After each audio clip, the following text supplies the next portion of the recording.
Bismillahirrahmanirrahim. Assalamualaikum warahmatullahi wabarakatuh.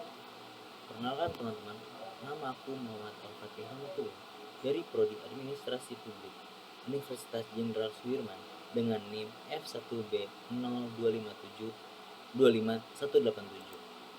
Hari ini aku bakal menjelaskan tentang tugas filsafat dan tentang contoh kasus dan penyelesaiannya yang terdapat di kehidupan kita sehari-hari. Nah, sebelum kita masuk ke contoh kasusnya, aku bakal menjelaskan tentang filsafat. Apa sih filsafat itu? Nah, secara sederhana, filsafat itu adalah usaha manusia untuk mencari kebenaran dan memahami hal-hal paling dasar tentang hidup, pengetahuan, dan nilai. Kata filsafat sendiri berasal dari bahasa Yunani, yaitu filosofia, yang artinya cinta akan kebijaksanaan. Jadi, orang yang berfilsafat itu seperti orang yang tidak pernah berhenti bertanya, kenapa manusia hidup, apa arti kebahagiaan, dan gimana caranya tahu sesuatu itu benar.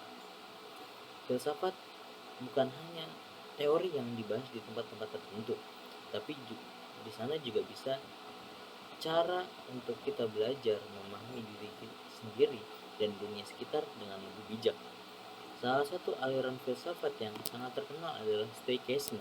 Aliran ini lahir di Yunani kuno sekitar abad ketiga sebelum Masehi.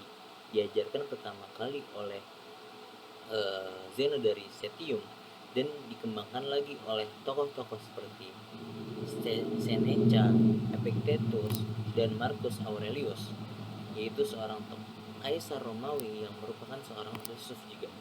Nah, inti dari Stoicisme itu sederhana tapi memiliki arti yang dalam, yaitu fokuslah pada hal yang bisa kamu kendalikan dan terimalah dengan tenang hal-hal yang tidak bisa kamu kendalikan.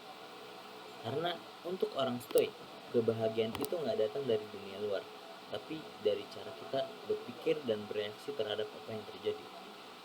Nah, kita masuk ke contoh kasusnya.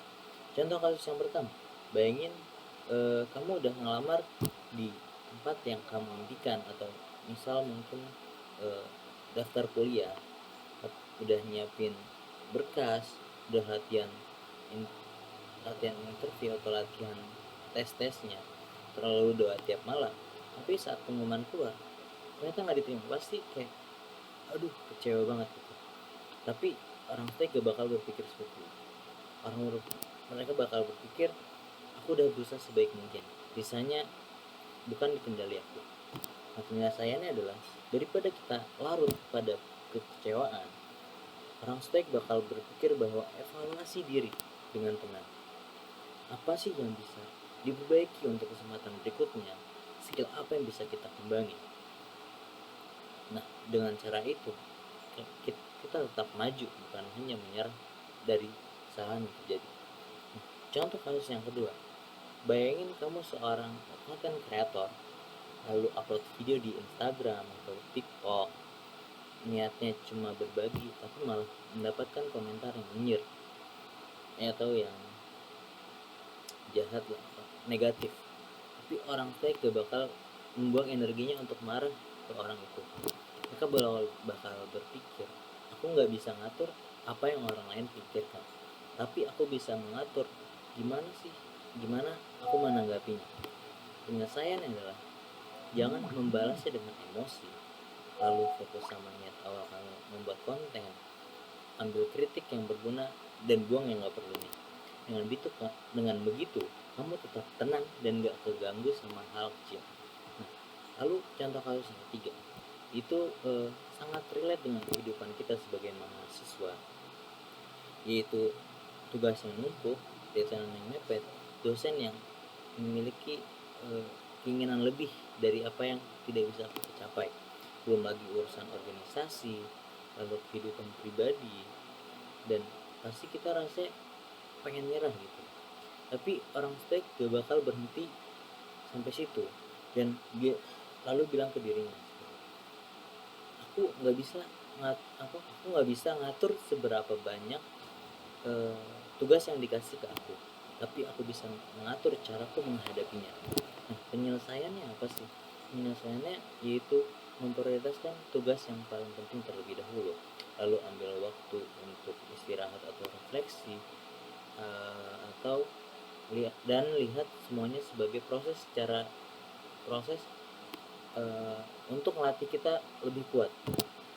Dan dari stoikisme itu mengajarkan bahwa tekanan itu bukan musuh, tetapi latihan untuk kita mengatas kita seberapa tenang kita dalam menghadapi sebuah permasalahan. Dan dari ketiga contoh tadi, kita bisa lihat bahwa stoikisme itu masih sangat relevan di masa sekarang.